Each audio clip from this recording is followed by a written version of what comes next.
Hey guys, it's Rodimus Primal. I am back with another video, and today I'm going to talk to you guys about a clip of Peter Cullen recording for Transformers Rise of the Beast. We also have some leaked images for the Transformers Legacy figures that are going to be coming out next year.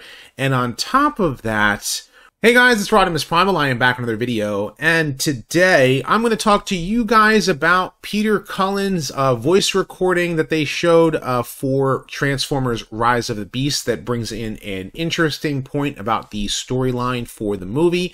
We also get our first look at some of the next figures that are coming out for Transformers Legacy, and we also say farewell at its final time for the final solicitation for IDW Transformers. Of course, I've got a lot to talk about, so sit back, relax, make sure you're subscribed to the channel, and let's transform and roll out.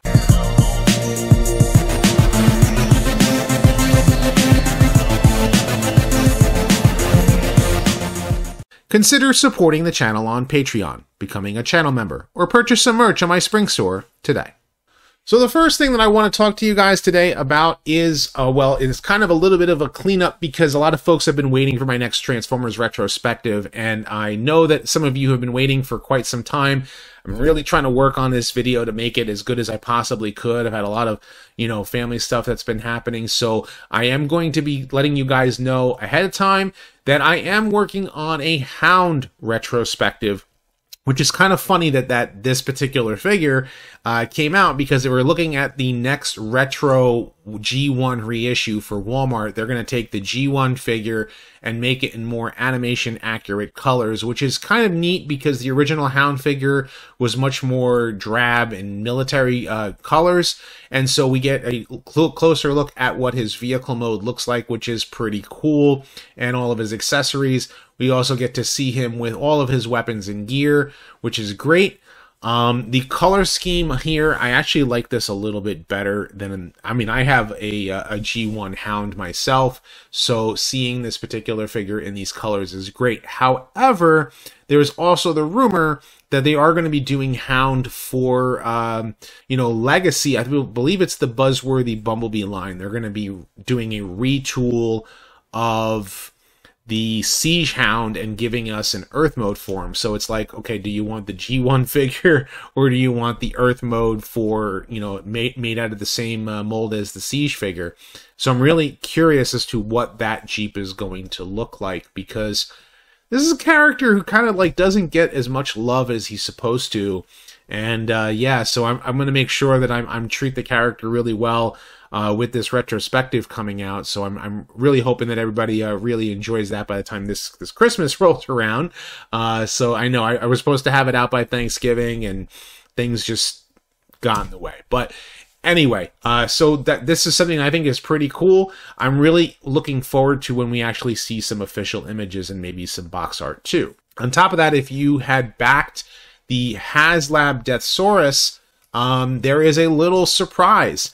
Well, just like all of the other Micromaster sets back in G1, they used to sell them in 4-packs. So you would buy the Micromasters, and there would be 4 of them. Well, they decided to redeco 2 of them to come with Starsaber, which I do have behind me.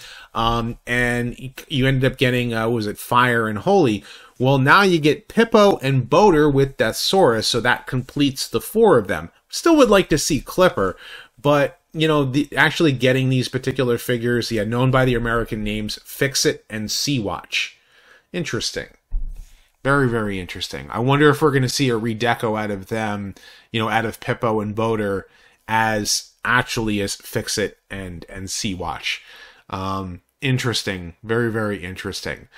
So I'm excited. I'm actually happy about this. It's like a secret tier, and I think it's because they didn't think that they were going to get as many backers as they did with Starsaber, and they ended up getting it so many folks ended up backing Deathsaurus that they were like, okay, yes, we will end up producing the next 2 Micromasters, in the set because of the overwhelming support. So it's very, very cool. I hope those of you who have gotten Starsaber, enjoy it, because so far I do like the figure. There are some things that I do want to talk about it maybe in a review, very, very soon, maybe after I get this retrospective done. We also get we also get the final solicitation for IDW's Transformers. Now, I have, one of the last books, the graphic novel. I actually have The Last Bot Standing, which is actually a pretty good read, actually, believe it or not. I think that particular book falls in line with it really feels like it's the final chapter of IDW 1.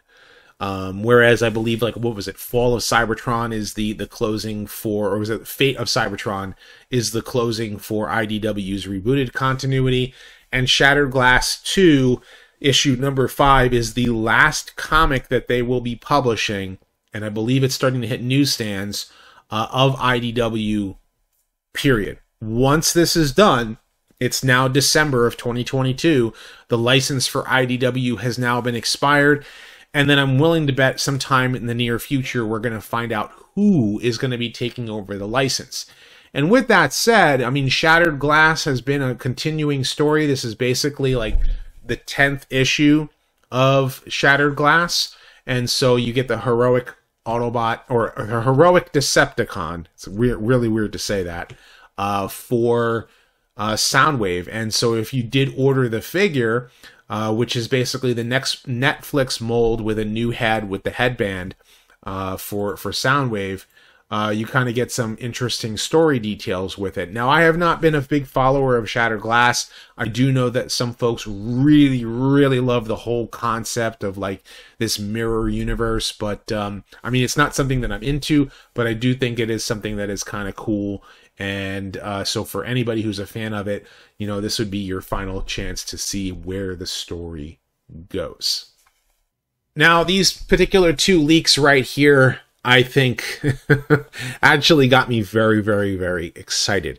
And there's a twofold reason for it. Number one, more Junkions is a plus for me. We already knew, I mean, if you've already been seeing some of the leaks, that they knew that they were going to be doing some more Junkions. We don't know what, this Junkion's name is going to be, what they're going to call him, if it's going to be a particular name that's already been used. Maybe it might be, they've used Scrap Hook, they used Junk Heap. Maybe they might call this one Ashtray or something, right? Right, falling in line with what Flint Dille, says about if Ashtray does this, and he always uses that example. If you ever take a writing course with Flint Dille, he uses that example literally almost every time he talks about anything. Yeah, that's why I love Flint. He's one of the coolest guys to have long conversations with. Anyway, but yeah, this particular Junkion figure looks great. As a weaponizer, he's going to be able to come apart, as far as we know. Looks very much like one of the animation models for some of the Junkions. I think I forgot which, there was a couple of different background Junkions that you can see in Transformers the movie, or, within season 3, that looked similar to this, but a little bit different. And of course, he does have a motorcycle mode. And it kind of makes you wonder if this particular motorcycle is going to end up being used for another Transformer, or maybe not Transformer, if you know what I mean. I can kind of see this particular motorcycle being a character from GoBots, as we all know, as Psykill. Maybe they might actually be able to do a GoBots Transformer, Psykill out of him. Who knows? I personally speaking, I mean, I love the whole concept of bringing more Junkions to the table, because it kind of army builds, Wreck-Gar. I already have a Wreck-Gar figure, 1 Junk Heap, and then I got a second Wreck-Gar that I actually got the non-F kit for, to turn it into, I believe it's, I forgot what the name of the character was, but it's irrelevant. So it's, you look at it and it's that's very, very cool. Now, if you guys know, I actually like Transformers Animated better than Transformers Prime. Yes, I really dig Transformers Animated as a series, even though the animation style was a little weird and with proportions and stuff like that, with the crazy looking chins. Everybody said the same thing when Transformers Animated came out, but you still watched, many of us still watched it, enjoyed it, and loved it. You know, I know some people are big time fans of Transformers Prime, but animated I think was just that good of a show. And you know, Prowl was one of those particular characters that no one really, like, I don't think that there was many people who were that angry, you know, about Prowl having this much of a change, because he's still a cop, you know, still a police bot, right? He looks like Prowl, still has like the chevron design or whatever. You know, granted that the original G1 Prowl, the whole Autobot symbol is actually where his whole head design came from, you know, was that whole thing for it. And instead of going for the white motorcycle, they decided to make him look like he's from Chips, which is why he's a black motorcycle with gold highlights. That was the whole reason why Derek Wyatt changed the look of Prowl. Like, Prowl was actually, like, in his original design, was supposed to actually be very much G1 in colors, which would have been cool. I actually thought about it. I was like, you know, that would have been actually cool if Prowl did change to his G1 color scheme maybe down the line, but the fact that they didn't, I'm fine with it too, because animated was, like, he was still a great character in animated. And this particular toy does look good. I actually really dig it. I like the proportions on it. I know some people are like, he doesn't have the weird oddball chin. I want that Derek Wyatt-ified robot. But, well, this fits in line with Legacy. Like, that's the whole thing, is that this particular Transformer fits in with Legacy and does it really well. And the proportions on him, because of it, he stands well too. Look at his feet. And his motorcycle mode looks good for the most part. I mean, it's still a little weird. The motorcycle mode kind of, it's a little, you know, the proportions are maybe a little bit off. I'm wondering if it's mistransformed, or maybe it might be something they were supposed to come out in a different way, or maybe this is just a test shot of it. Because remember, this is a leak, so it's not like we're getting the exact thing that we're expecting. However, here's the great thing about this particular toy for myself, for many of us who are G1 fans, who are like, oh, I would still love to have, you know, a G1 Prowl. I still think this figure belongs in many of our collections for a lot of reasons, and I'll tell you why. I would love to see a Studio Series 86 Prowl that is the G1 style Prowl, and then get this particular figure. And for the animated fan, they would consider it, you know, another figure for Prowl.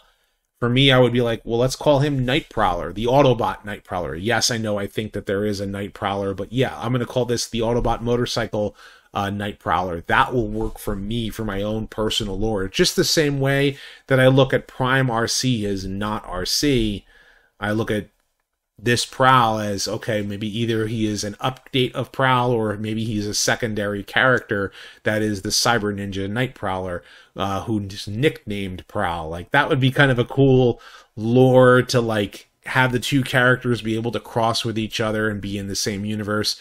Or you can just have it be two different, you know, the same Autobot from two different universes. Works either way. But I'm still a big fan of, like, animated in that respect, and I think that the fact that they're giving animated love, that means that we could see Lugnut and Lockdown, and the one that I've been asking for forever, and that is Slipstream. As long as Slipstream has that female design that she had in animated and still transforms into an awesome looking jet, I'm all for it. You know, my daughter and I would be very, very happy with that. So seeing Prowl is an awesome thing.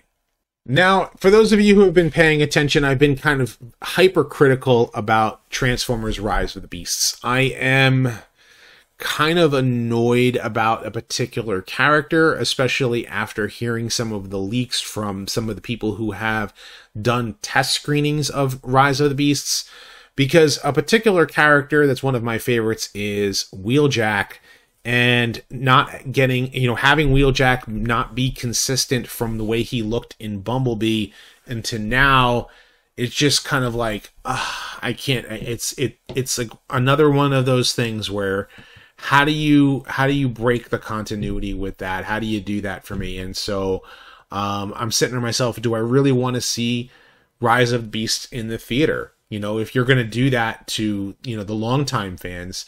But I think Stephen Cable Jr. really wants to see that, like, you know, having Peter Cullen back as Optimus Prime is going to be good. And so I'm going to play this little clip here, and if you can hear it, it's going to be awesome. So let me just actually play it. I am Optimus Prime, leader of the Autobots. What is left of them? So there it is. Optimus Prime said, you know, Peter Cullen says, I am Optimus Prime. And if a lot of people are like, oh, it's I am Optimus Prime all over again. And I'm like, you know something? For him to introduce himself, I'm fine with that. Hearing Peter Cullen do the voice again, I almost never get tired of hearing Peter Cullen do Optimus Prime. I don't care if it's the live action films. I don't care if it's Transformers Prime. I don't care if it's G1. Hearing Peter Cullen as Optimus Prime never gets tiring, in my opinion. So, but he says what's left of them. Now, that is an interesting note because in the Bumblebee movie, we see there are a lot of Autobots and they're all trying to flee and escape. And so we only have, 5 Autobots in this film. You know, we have Optimus, we have Bumblebee, we have Wheeljack, we have RC, and we have Mirage. And from what the leaks are saying is that Mirage is going to be the one who's going to get all of the showtime. And that RC and Wheeljack are going to end up being in a little bit of a pseudo relationship. And then, of course, we also know that there's going to be a Decepticon named Transit that turns into a school bus. And Scourge, with the 2 other Terracons, are the main villains. The Maximals are going to show up. And then, of course, and there's only going to be 4 of them. And then the Predacons are going to be like not even barely there and existent. And there's going to be a big portal in the sky. All of the tropes of the last movies in the last few years with the big portal in the sky in order to like stop the invasion.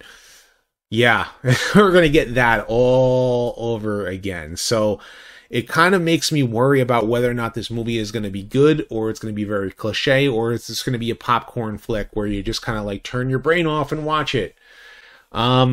You know, I'm still kind of one of those kind of fans where I'm just like, I really want them to respect the source material. At the same time, I want them to create new characters.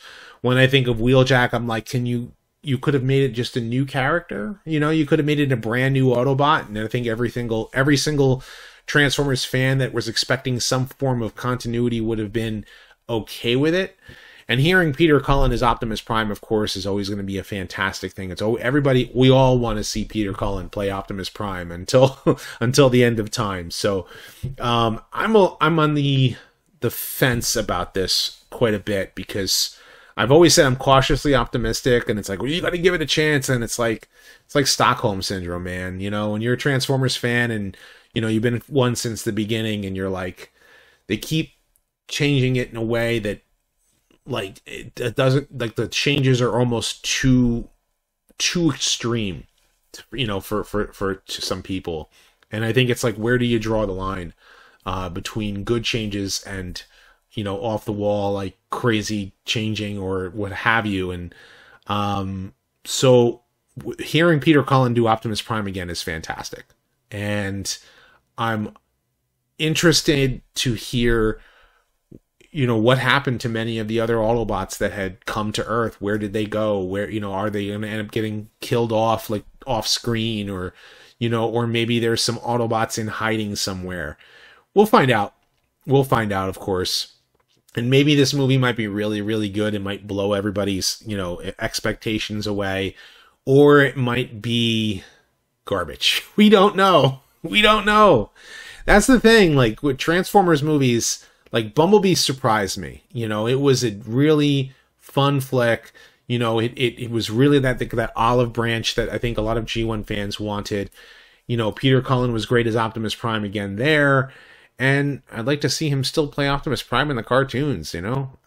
But that's a whole nother story. But I wonder what you guys think. Are you excited about Transformers Rise of the Beast? Are you worried about the way they're going to handle particular characters out of Transformers? Are you excited for it, or you're not excited for it? What do you think of these reveals for Transformers Legacy? And what's your thoughts on IDW Publishing's the end of the era for them. Of course, leave your thoughts in the comment section below. Be sure to thumbs up this video and subscribe, and check out my other videos as well. I have many more Transformers news, reviews, and more coming down the pipeline, and stay tuned for all that. And as always, guys, until next time, till all are one.